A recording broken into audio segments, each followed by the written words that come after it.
20 मे रोजी 5व्या टप्प्याचं मतदान सुरू असताना उद्धव ठाकरेंनी पत्रकार परिषद घेतली होती। त्याबाबत केंद्रीय निवडणूक आयोगाकडून राज्य निवडणूक आयोगाला योग्य ती कारवाई करण्याचे आदेश। शिवसेनेनं निवडणूक आयोगाला 17 पत्र लिहिली, त्याची दखल घेतली गेली नाही। ठाकरेंवरील कारवाईच्या केंद्रीय निवडणूक आयोगाच्या आदेशावरून राऊतांची टीका। तर कोण कुणावर कारवाई करतात ते उद्या दुपारपर्यंत कळेल, संजय राऊतांचा पलटवार। निवडणूक आयोगासंदर्भात लोकांच्या मनात शंका। निवडणूक आयोग भाजपची ॲक्सिडेंट बँक असल्यासारखी कामं करते, संजय राऊतांचा आरोप।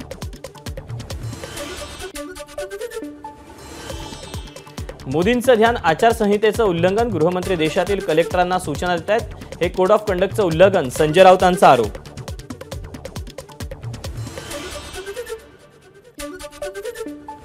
उद्याच्या लोकसभा निवडणुकीच्या निकालानंतर महायुतीत फूट पडलेली दिसेल, अनिल परब यांचा दावा। तर विधान परिषदेवर निवडून जाणार, अनिल परब यांना विश्वास।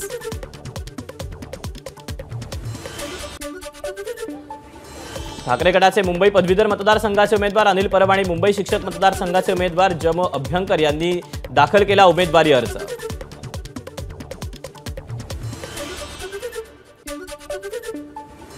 माजी आरोग्यमंत्री दीपक सावंत शिंदे गटाकडून मुंबई पदवीधर मतदारसंघाची निवडणूक लढणार। 5 जून रोजी सकाळी दीपक सावंत आपला उमेदवारी अर्ज दाखल करणार।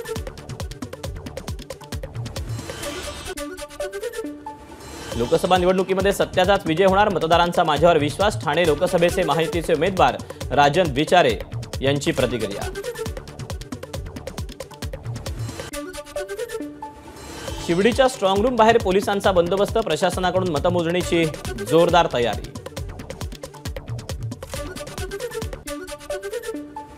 मुंबईत गिरगावच्या परिसरातील गणेश भंडार इथं भाजपचे माजी आमदार अतुल शहा यांच्याकडून तब्बल 10,000 लाडूंची ऑर्डर, गरज पडल्यास उद्याही 10,000 लाडू बनवण्याची ऑर्डर दिली जाईल, अतुल शहा यांची घोषणा।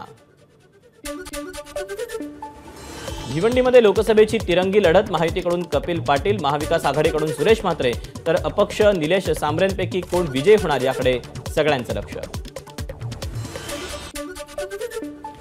कल्याण डोंबिवली लोकसभेसाठी 29 फेऱ्या आणि 14 टेबलवर मतमोजणी, उद्याच्या मतमोजणीत अधिकाऱ्यांना काही तांत्रिक अडचणी येऊ नयेत यासाठी रंगीत तालीम।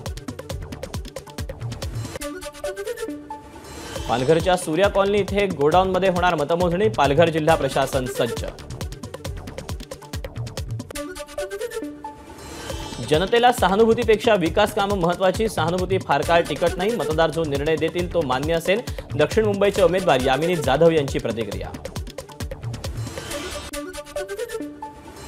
खोटं ठरल्यावर काय प्रायश्चित्त घेणार, राजकीय संन्यास घेणार, सामनाच्या अग्रलेखावर आमदार राम कदम यांचं प्रत्युत्तर, लोकांची केलेली वसुली परत करणार की मोदींपुढे लोटांगण घेणार, कदम यांचा सवाल। मुख्यमंत्री एकनाथ शिंदेंनी राज्यातील सर्व जिल्हाधिकारी आणि विभागीय आयुक्तांकडून घेतला दुष्काळी परिस्थितीचा आढावा, तातडीनं मदत करण्याचे निर्देश।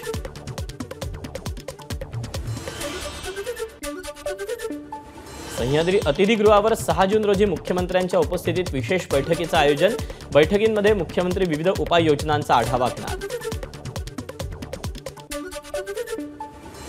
एकनाथ शिंदे मुख्यमंत्री असेपर्यंत महाराष्ट्र सुरक्षित, अभिनेता अन्नू कपूर यांनी व्यक्त केला विश्वास, अन्नू कपूर यांनी ठाण्यात मुख्यमंत्री शिंदेंची भेट घेतली।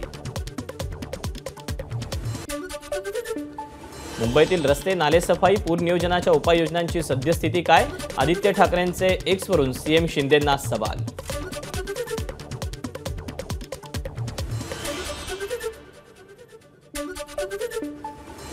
सलमान खानच्या हत्येचा कट रचणाऱ्या लॉरेन्स बिश्नोई आणि गुलडी ब्रार गँगमधील आणखी एक आरोपी अटकेत, हरियाणा पोलिसांच्या मदतीनं पनवेल पोलिसांकडून आरोपीला अटक। भिवंडीत भल्या मोठ्या 4 होर्डिंग्सना MMRDAची नोटीस, हे होर्डिंग्स काढा अन्यथा कारवाईला सामोरे जा अशी नोटीशीमध्ये सक्त ताकीद, MMRDAनं उत्तर सादर करण्यासाठी मागितला आहे। डोंबिवलीच्या उंबर्ली गावाजवळ जमिनीच्या वादातून धारदार शस्त्रानं वार करत एकाची हत्या, हत्येनंतर 48 तासात पोलिसांनी आरोपीला ठोकल्या बेड्या।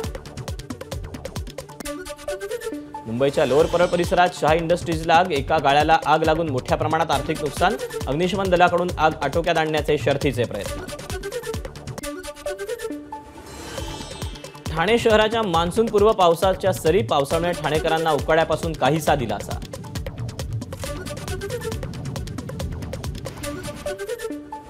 कल्याण आणि डोंबिवलीत मान्सूनपूर्व पावसाच्या सरी, सकाळपासून असलेल्या ढगाळ वातावरणानंतर दुपारी पावसाच्या रिमझिम सरी.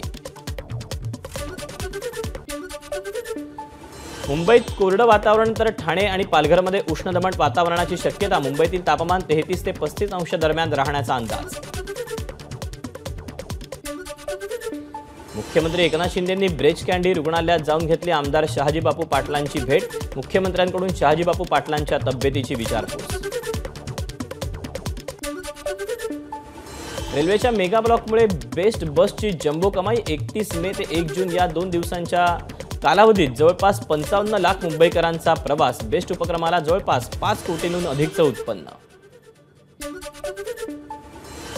मुंबई क्रिकेट असोसिएशनचा 2024-25चा सीझन आजपासून सुरू. एमसीए कडून होम ऑफ द चॅम्पियन्स थीमचं अनावरण. कार्यक्रमाला एमसीए अध्यक्ष अमोल काळे, अजिंक्य रहाणे, धवल कुलकर्णी, अभिषेक नायर, शार्दुल ठाकूर आणि सरफराज खान यांची उपस्थिती.